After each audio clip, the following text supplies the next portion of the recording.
कभी कभी हमारा मन ऐसा होता है ना कि सब्जी रोटी खाने का मन नहीं करता है और ऐसा लगता है इसके साथ में कुछ चटपटा सा मिल जाए तो बस खाने का मजा दोगुना हो जाए। तो ऐसे ही मैं एक रेसिपी लेकर आई हूँ हरी मिर्च के अचार की, जिसे आप 1 साल तक भी स्टोर करके रखेंगे तो भी ये खराब नहीं होगा और 10 से 15 मिनट में बनकर ये तैयार हो जाता है। तो मैं हूँ मीता गुप्ता, मेरे चैनल मीता का जायका में आपका स्वागत है। तो आइए शुरू करते हैं। इसे बनाने के लिए मैंने यहाँ पर दो तरह की हरी मिर्च का यूज किया है। एक ये मोटी वाली हरी मिर्च, यानी कि ज्यादा मोटी तो नहीं है पर थोड़ी पतली होती है और लंबी होती है। ये जो मिर्च है ना, ये ज्यादा तीखी नहीं होती है। और इसके साथ मैंने थोड़ी सी ली है यहाँ पर, ये जो तीखी वाली मिर्च होती है, छोटी होती है, इसको पटना मिर्च भी कहते हैं। ये बहुत ज्यादा तीखी होती है तो मैंने इसको मिक्स करके बनाया है। आप चाहे तो एक ही तरह की मिर्च लेकर भी बना सकते हैं, पर आपको जो मोटी वाली हरी मिर्च होती है ना, उसका इस्तेमाल नहीं करना है। बस इस तरह की थोड़ी सी मोटी हो और लंबी हो तो इस तरह की हरी मिर्च आप ले सकते हैं। तो ये जो मोटी और हरी वाली मिर्च है ये मैंने 250 ग्राम ली है, और ये छोटी वाली मिर्च है मैंने 50 ग्राम ली है। तो कुल मिलाकर मैंने 300 ग्राम हरी मिर्च का यूज किया है। आप चाहे तो दोनों एक ही तरह की ले सकते हैं। तो हरी मिर्च को मैंने अच्छे से धो लिया और उसके बाद कपड़े से पोंछ लिया है। इसमें बिल्कुल भी पानी की एक बूंद भी नहीं होनी चाहिए, यानी कि मॉइस्चर बिल्कुल भी नहीं होना चाहिए। अगर आपकी मिर्च में मॉइस्चर होगा तो अचार लंबे समय तक नहीं टिकेगा और जल्दी से खराब हो जाता है। तो इस बात का आपको ध्यान रखना है। तो मैंने इस हरी मिर्च को धोकर पोंछकर और उसके बाद में इसको सुखा लिया था। आप चाहे तो 2 घंटे पंखे की हवा में भी रख सकते हैं, या आपके यहाँ धूप आती है तो 1 घंटा आप उसमें भी रख सकते हैं, ताकि मिर्च में से सारा मॉइस्चर निकल जाए। और धोने के बाद ही आपको क्या करना है, इसके डंठल हटाने, उससे पहले नहीं हटाना है, नहीं तो क्या होता है, पानी अंदर चला जाता है। तो मैंने इसके डंठल हटा लिए हैं। अब हम इस हरी मिर्च के टुकड़े कर लेते हैं। तो मैं इस तरह से यहाँ पर गोल गोल टुकड़े कर रही हूँ और यहाँ पर मैंने कैंची का इस्तेमाल किया है। आप चाहे तो चाकू से भी काट सकते हैं, पर क्या होता है, मिर्च तेज होती है तो हाथों में लग जाती है। अगर आप चाकू से काट रहे हैं तो थोड़ा हाथों पर सरसों का तेल लगा ले। तो मिर्च को बहुत ज्यादा मोटी भी नहीं काटनी है और बहुत ज्यादा पतली भी नहीं काटनी है। इस तरह से गोल हरी मिर्च का अचार हम बनाते हैं तो क्या होता है, जब हम रोटी की बाइट खाते हैं तो एक मिर्च ही आराम से लेके हम खा सकते हैं। उससे क्या होगा कि मिर्च वेस्ट भी नहीं होती है। तो मैंने तो यहाँ पर गोल गोल काटी है, आप चाहे तो इसको लंबाई में भी काट सकते हैं। तो जैसा आपको पसंद है उस हिसाब से आप इसकी कटिंग कर सकते हैं। तो इस तरह से मैंने सारी मिर्च को काट कर तैयार कर लिया है। अब हम क्या करेंगे, इसके अंदर नमक डालेंगे। मैं यहाँ पर 2 बड़ा चम्मच नमक डाल रही हूँ। नमक प्रिजर्वेटिव का काम भी करता है, तो अचार में नमक थोड़ा ज्यादा ही जाता है, जिससे कि अचार खराब नहीं होता है। अगर जरूरत लगेगी तो बाद में और डाल देंगे, पर मैं इसके अंदर काले नमक का भी इस्तेमाल करूंगी। अब अचार खराब ना हो इसके लिए हमें क्या करना है, इसके प्रिजर्वेटिव के लिए हमें डालना है 2 बड़े चम्मच नींबू का रस। अब मैं डाल रही हूँ 4 बड़े चम्मच सिरका, जो हम नॉर्मल घर में इस्तेमाल करते हैं। आप चाहे तो केवल नींबू का रस भी डाल सकते हैं, या फिर आप नींबू का रस ना डालें, केवल सिरका भी डाल सकते हैं। सिरका डालने से क्या होता है, अचार थोड़ा लंबे समय तक चलता है, प्रिजर्वेटिव का काम करता है। नींबू भी करता है पर इतना ज्यादा लंबे समय तक अचार नहीं चलता है। अगर आप केवल सिरके का इस्तेमाल कर रहे हैं तो आधा कप के करीब आपको सिरका डाल देना है। अब इन सबको मिर्च में मिलाकर मैं क्या करूंगी, 10 मिनट के लिए इसको छोड़ दूंगी। तो मिर्च को ढककर छोड़ देती हूँ जब तक मैं इसका मसाला बनाकर तैयार कर लेती हूँ। अब गैस पर एक पैन रखेंगे और इसमें डालेंगे 1 बड़ा चम्मच साबुत धनिया, 1 छोटा चम्मच जीरा और 4 बड़े चम्मच सौंफ। आधा छोटा चम्मच डालेंगे मेथी दाना, ये ज्यादा नहीं डालना है, नहीं तो अचार में कड़वापन आ जाएगा। अब इसके अंदर डालनी है राई। तो आप ये देख सकते हैं, ये इस तरह की जो काली वाली राई होती है वो डालनी है, पर मैं नहीं डाल रही हूँ क्योंकि मेरे पास पीसी हुई राई है तो मैं उसका इस्तेमाल करूंगी। अगर आपके पास साबुत वाली है तो आप इसी टाइम इसको डाल दें। तो पीसी वाली राई है उसका मैं बाद में इस्तेमाल करूंगी, किस तरह से करना है वो मैं आपको आगे बताऊंगी। अब हमें इन मसालों को हल्का सा रोस्ट करना है, यानी कि हमें इसका कलर चेंज नहीं करना है, बस इसकी जो नमी है वो हमें निकालनी है।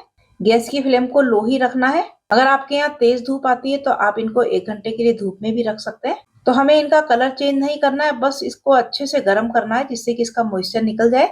जिससे क्या होता है, अचार जल्दी से खराब नहीं होता है। तो बस अचार में से खुशबू आने लगी है और गैस की फ्लेम को बंद कर देते हैं और इनको एक प्लेट में निकाल लेते हैं, इसको ठंडा होने देते हैं।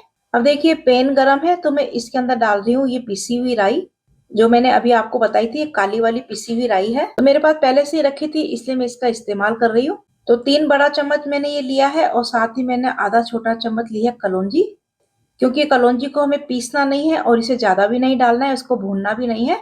तो पैन गरम है इसलिए हम इसके अंदर इसको थोड़ा सा चला लेते हैं। गैस की फ्लेम को ऑन नहीं करना है, गैस की फ्लेम बंद ही है, क्योंकि पैन काफी गर्म है तो इसका मॉइस्चर निकल जाएगा। बस आप हाथ लगा के देख लें, ये हल्की सी गर्म हो गई है, इतना ही हमें इसको जो है इसके अंदर चला के और इसको निकाल लेना है। तो बस ये गर्म सी हो गई है। अब इसको मैं एक प्लेट में अलग से निकाल लेती हूँ, क्योंकि हमें इन दोनों को पीसना नहीं है। अब इसी पैन को वापस से गैस पर चढ़ा देंगे और मैं इसमें डाल रही हूँ आधा कप सरसों का तेल। सरसों के तेल से अचार बहुत ही बढ़िया बनता है। अगर आप सरसों का तेल नहीं खाते हैं तो जो भी तेल आप खाते हैं उसी का यूज कर सकते हैं। अब सरसों का तेल है तो हमें अच्छे से धुआंधार गरम करके और इसको ठंडा कर लेना है। तेल ठंडा हो रहा है, जब तक इधर जो मसाले हैं उसको देख लेते हैं। तो ये ठंडे हो गए। अब हम एक मिक्सी का जार लेंगे और इसमें इनको डाल देंगे। तो हमें इनको दरदरा पीसना है, बिल्कुल बारीक पाउडर नहीं बनाना है। दरदरा पीसने से क्या होता है, जो अचार है देखने में भी अच्छा लगता है, हल्का सा मतलब उनके दाने से मुंह में आते हैं तो बहुत ही बढ़िया लगते हैं। तो इस तरह से दरदरा मैंने इसको पीस लिया है। तो चलिए सारी चीजें तैयार हो गई है। अब हम मिर्च को देख लेते हैं। और जो नींबू, सिरका और नमक हमने डाला था उसका फ्लेवर भी इसमें बहुत अच्छा सा आ गया है। अब जो हमने दरदरा मसाला पीसा था वो इसके अंदर सारा डाल देंगे। और जो राई और कलौंजी है वो भी इसके अंदर डाल देंगे। और हाँ, ये जो मैंने यहाँ पर काली वाली राई ली है, अगर आपके पास ये वाली राई नहीं है तो पीली वाली जो राई होती है ना, यानी कि पीली जो सरसों होते हैं, उसका भी आप इस्तेमाल कर सकते हैं। अब इसके अंदर डालेंगे हम और भी टेस्टी बनाने के लिए मसाले। तो मैं डाल रही हूँ 1 बड़ा चम्मच काला नमक। काले नमक से अचार का टेस्ट और भी बढ़ जाता है, ये आप जरूर डालें। अगर आप नहीं डाल रहे हैं तो सफेद नमक की मात्रा थोड़ी ज्यादा बढ़ा दें। 2 छोटे चम्मच डालेंगे कश्मीरी लाल मिर्च। ये तीखी नहीं होती है और कलर भी बहुत ही बढ़िया आता है, क्योंकि जो मिर्च है वो भी थोड़ी तीखी है। तो हमें इस तरह की मिर्च का इस्तेमाल करना है। अगर आप तीखा चटपटा खाते हैं तो आप नॉर्मल लाल मिर्च भी डाल सकते हैं, या फिर नहीं भी डालेंगे तो भी चलेगा, बहुत लोग डालना पसंद नहीं करते हैं। बढ़िया से कलर के लिए 1 छोटा चम्मच हल्दी पाउडर और डालेंगे आधा चम्मच हींग। हींग डालने से तो अचार का टेस्ट इतना बढ़िया आता है ना, कि जैसे ही हम इसको मिक्स करेंगे ना तो अचार की खुशबू बहुत ही बढ़िया से आने लग जाती है। तो इन सबको हम अच्छे से इसके अंदर मिक्स कर लेंगे। आज का जो हमारा अचार है ना, इतना बढ़िया बनने वाला है कि आप एक बार बनाएंगे तो आप भी कहेंगे वाह क्या अचार बना है। एक बार आप जरूर ट्राई करके देखें। तो ये सब चीजें मिलाने के बाद अगर आप चाहें तो इस अचार को बिना तेल के भी खा सकते हैं। अगर आपको इसकी सेल्फ लाइफ बढ़ानी है तो इसमें तेल डालना जरूरी है। तो आप देख सकते हैं अचार का मसाला मिर्चों के ऊपर कितने अच्छे से लटपट गया है, अच्छे से मिक्स हो गया है। हम जो भी मिर्च की बाइट खाएंगे तो इसके साथ अचार का मसाला जरूर आएगा, इतना बढ़िया ये अचार बनता है। इस तरह से काट कर बनाने से यही फायदा होता है। तो चलिए अब हम क्या करेंगे, जो तेल है वो भी ठंडा हो चुका है, वो इसके अंदर डाल देंगे। तो तेल गर्म नहीं डालना है, ठंडा होने के बाद ही डालना है। हल्का सा गुनगुना रहे तो भी चलेगा। तेल डालकर इसको मिक्स कर देंगे। तो ये हमारा चटपटा तीखा मस्त अचार बनकर तैयार हो गया है। 10 से 15 मिनट में ये अचार बनकर तैयार हो जाता है। अगर आप चाहें तो इस अचार को हाथों हाथ खा सकते हैं, या फिर आप इसको 2-3 दिन बाद खाएंगे तो ये और भी टेस्टी लगेगा। अगर आपके यहाँ पर धूप आती है तो आप 2-3 दिन इसको धूप लगा दें, नहीं आती है तो कोई बात नहीं, आप इसको अंदर भी रख सकते हैं। तो ऐसा जरूरी नहीं है कि इसको धूप दिखाना जरूरी है। फिर भी आपका ये अचार 1 साल से भी ज्यादा आप रखेंगे तो भी ये खराब नहीं होगा। तो 1 साल तो ये क्या ही चलेगा, ये तो 1 महीने के अंदर ही खत्म हो जाएगा। इतना टेस्टी अचार बनता है कि आप इसे देखते ही भूख नहीं होगी तो भी आप 2 की जगह 4 रोटी खा ही जाएंगे। इतना डिलीशियस ये अचार बनता है। तो मैंने इसे अच्छे से मिक्स कर लिया है। अब हमें क्या करना है, एक जार लेना है। अब आपको इस बात का और ध्यान रखना है कि जार जो भी ले रहे हैं आप, जिसमें भी इसको डाल रहे हैं, वो बिल्कुल सूखा होना चाहिए, उसमें मॉइस्चर बिल्कुल भी नहीं होना चाहिए। ये भी एक कारण होता है अचार खराब होने का। और जब भी आप अचार निकालें तो सूखे हाथ होने चाहिए, और जो चम्मच है वो भी सूखी और साफ होनी चाहिए, तो आपका अचार कहीं भी नहीं जाएगा, बिल्कुल सेफ रहेगा।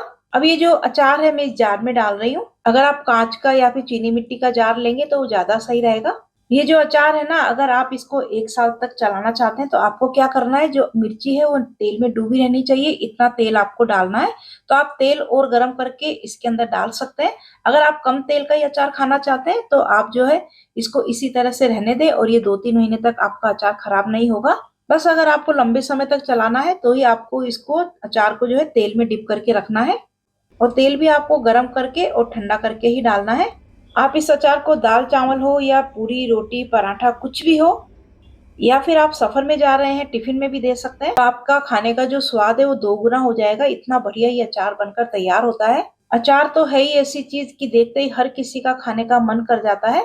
तो आप भी मेरी तरह से इस अचार को जरूर बनाएं, आपको बहुत पसंद आएगा। अगर पसंद आया है तो मुझे कमेंट जरूर करें, और मेरी वीडियो को लाइक और शेयर भी जरूर करें। अगर आपने मेरा चैनल सब्सक्राइब नहीं किया है तो मेरे चैनल को सब्सक्राइब जरूर करें। मिलते हैं ऐसी एक और नई रेसिपी के साथ।